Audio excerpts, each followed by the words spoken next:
And those defense ministers talk a lot about strengthening multilateral cooperation in the region. Officials say they will be looking to build stronger partnerships between military and civilian agencies, helping things like humanitarian assistance and disaster relief. I asked Greg Poling of the Center for Strategic and International Studies what he's expecting to come out of the meetings in Hawaii.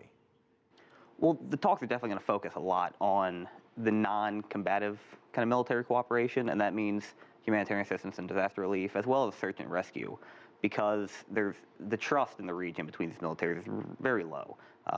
Generally, when they do joint exercises and the like, it stays at this low level. And these are things that the U.S. demonstrably can help with a lot, as we've seen with the search for the Malaysian Airlines flight that's been missing, as we've seen with repeated natural disasters.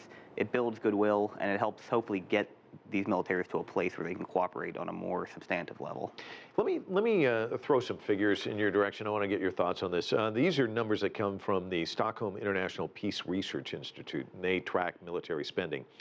Here's a look at the numbers and how East Asia kind of falls into place.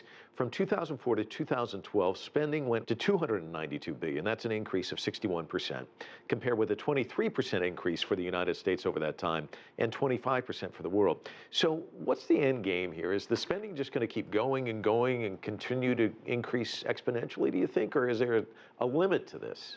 Well, the spending is going to keep increasing as economies grow. I mean, generally, most nations peg their defense spending in some way to a percentage of GDP. So the more you develop, the more you spend on defense.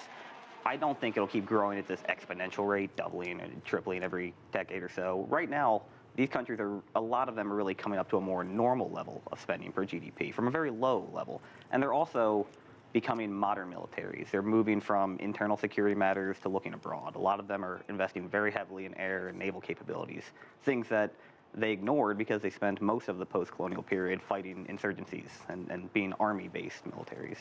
It's interesting you bring it up that way because there's a contextual element to it, whereas when you just look at the figures, it can be alarming. Sure, and figures, in one sense, are alarming. It's always alarming when you get more weapons in a small space, but it's not as alarming as I think the numbers suggest, because it's not just that they're building more tanks when they already had enough. It's that they're building new kinds of capabilities. All right, well, let me throw some more at you, and I want to get your thoughts on this, too. It has to deal with military arms sales. The top exporter or seller of conventional arms is the United States, which provides nearly 1 in every 3 arms. Russia, Germany, France, and the United Kingdom round out the top 5 exporters. As for the top 5 importers, and this is interesting, of conventional arms, they're all in Asia. India, the Republic of Korea, also known as South Korea, Pakistan, China, and Singapore are the top 5. Are more armaments in the region beneficial or harmful to the overall stability of the region, would you say? If you're a country, then having more arms is certainly beneficial. For the region, it's dangerous. I mean, the more ships you have out there in the waters, the more planes, the more likely there is to be some kind of small-scale run-in that escalates. So that's always the fear. These countries are definitely caught in a bit of a prisoner's dilemma, where every time one of them increases spending, the rest immediately assume they must keep pace. So that is dangerous, but it doesn't necessarily mean that we're headed off a cliff. I mean, these countries are also increasing how much they're working together. We just talked about the joint exercise and the things that they're pursuing. So there is a silver lining to this.